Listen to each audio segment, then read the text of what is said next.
Se você não sabe o que fazer em cada uma das partes da sua obra, se você não consegue explicar para o cliente olhando a obra quanto tempo ainda mais vai demorar, se vai atrasar, qual é o período que você precisa, esse episódio do GBPFS é para você. Porque hoje a gente vai falar de planejamento de obra, o porquê que tem que fazer, como que faz, quais são as devidas particularidades quando o assunto envolve o início, o meio e o fim das suas atividades em campo.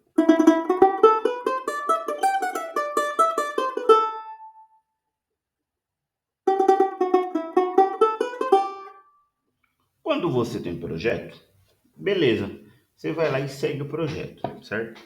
Mas quando você não tem projeto, como é que faz? Ou melhor, quando o projeto está lá, você tem que fazer ele por partes. Você sabe quanto tempo você vai demorar em cada parte? Você tem ideia de como você estima isso? Então é isso que a gente vai falar hoje. Porque muitos se preocupam só em fazer a instalação, mas não se preocupam com o planejamento. Aí você vira para o cliente e fala assim: olha, em 3 dias eu entrego. E aí você tem qualquer intercorrência na obra. Aí no segundo dia você vira para o cliente e fala assim: olha, em 3 dias não vai dar. Vai demorar um pouco mais. Aí eles perguntam um pouco mais quanto. Aí você fala: não sei. Só que aí você já cobrou. E aí geralmente você cobrou ou por hora ou por dia. Só que você vai tomar prejuízo nisso aí. E já foi. Então você precisa ter planejamento, tá?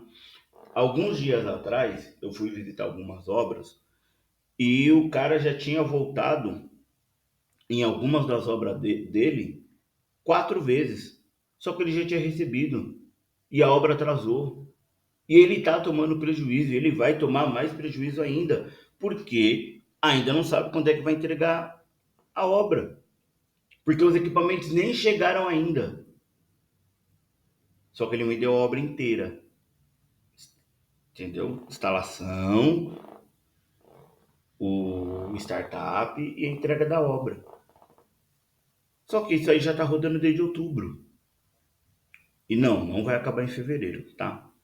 Então é por isso que vocês precisam ter o planejamento da obra. Você precisa saber quando que começa, aonde que começa, para onde que vai, para que vai, etc, etc.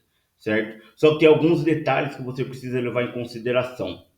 Quando é residência, você precisa entender 2 pontos. Se é obra de residência que vai estar habitada, se é obra de residência que não estará habitada e se é obra de residência que está em reforma. Ah, William, tem diferença? Tem. Alguém que já fez obra morando dentro da casa, para você ver o rolo e a zona que é? Então tem diferença se o cliente está morando e se o cliente não está morando, beleza? Se é reforma, você precisa correr mais ainda. Porque quantas vezes o cliente já virou para você e falou assim: não, você pode vir depois, porque o pessoal aqui ainda está fazendo, tá quebrando, tá fazendo as coisas. Aí você liga para o cliente: eu posso ir? Não, ainda não, porque ainda não chegou no ponto. Aí ele esquece de você e você também esquece dele. Aí ele te liga e fala assim: olha, você precisa vir aqui porque eu vou fechar o forro, porque eu já fechei o forro. Beleza? Então precisa ter um cronograma, tá? Eu tive a oportunidade de, no começo de carreira, trabalhar em obras que tinham um cronograma. Então tinha lá um mês que começou a obra e cada dia qual era o passo. É chato? É chato, mas é uma perspectiva de como a obra vai andar, tá? O porquê que grandes empresas também fazem isso? Elas fazem isso porque em algumas empresas, cobram por medição, tá? O que é cobrar por medição? Você cobra de acordo com o que você executou na obra. Então você tem o cronograma de execução e o cronograma de medição. Então até o dia, dá um exemplo, até o dia 3 de março tem que ser executado esse ponto, esse ponto, esse ponto e esse ponto. Vai ser cobrado X. Beleza? Então tem uma série de coisas que você pode colocar e aplicar na sua empresa. Ah, William, mas eu só faço instalação residencial. Tudo bem. Eu já fiz isso para instalação residencial, tá? Como eu falei, eu tive a oportunidade de trabalhar em obras grandes, né? De fazer medição em obras grandes, de fazer medição em obras onde era o prédio inteiro, então tinha que fazer toda a infraestrutura. Então tinha que ir lá ver como tinha sido a produção no final do mês, tinha um período específico, a gente ia lá, fazia a medição e repassava para pagamento, certo? Então, quando é residencial, é de um jeito. Quando é comercial, tem que fazer de outro jeito. Quando o assunto é comercial, geralmente você vai trabalhar depois do horário. Então, você precisa ter um planejamento de como trabalhar depois do horário. E esse planejamento vai impactar diretamente na sua equipe. Se você vai colocar pessoas que vão trabalhar o dia inteiro e depois vão trabalhar à noite, ou se o cara não vai trabalhar durante o dia, ele só vai trabalhar à noite. Tá? Qual o período? Como que entra? Qual é a liberação? O que precisa fazer? Porque tem lugar que você só pode entrar depois das 10. Tem lugar que você entra depois das 6. Beleza? Então, você precisa ter essa organização quando o assunto for ambientes comerciais. Escritório, tá?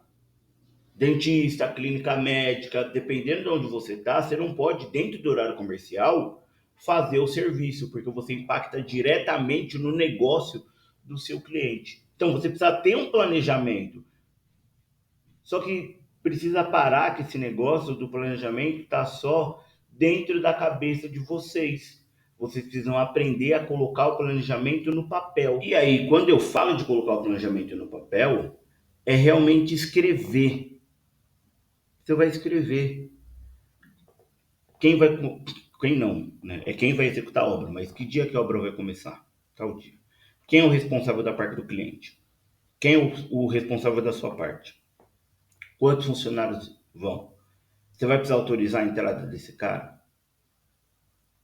Entendeu? Se você for precisar autorizar a entrada desse cara, ele está com a documentação certa? A obra que você vai entrar precisa de documento adicional? Tá? Para muitos que estão ouvindo, falam assim, mas eu só instalo na residência. Tudo bem, mas eu preciso contemplar da forma como se você estivesse entrando numa indústria química, numa indústria farmacêutica, em qualquer outro lugar. Porque aí você já começa a pensar em tudo. Tá? Quanto tempo vai demorar a obra? De quanto em quanto tempo você precisa ter uma fiscalização nessa obra para entender o que está sendo executado? Os relatórios dessa obra, você vai gerar relatório diário, ou seja, você vai ter um diário de obra onde você vai anotar, ou a sua equipe vai anotar, ou o seu supervisor de campo vai anotar tudo que foi executado, ou como está o andamento da obra, ou você vai fazer um relatório no final com tudo. Você vai gerar arquivo fotográfico, entendeu? Então tem uma série de detalhes, uma série de pormenores que você pode colocar. Aqui eu falei alguns, aqui eu disse alguns, mas dependendo do seu padrão de serviço, de qual tipo de cliente que você está atendendo, o céu é o limite, certo? O céu é o limite. Chegamos ao fim de mais um episódio do nosso podcast GBPFS. Siga as nossas redes sociais, curta o conteúdo, inscreva-se e compartilhe com quem precisa ouvir o que você acabou de aprender aqui. Meu muito obrigado a todos e nos falamos no próximo episódio.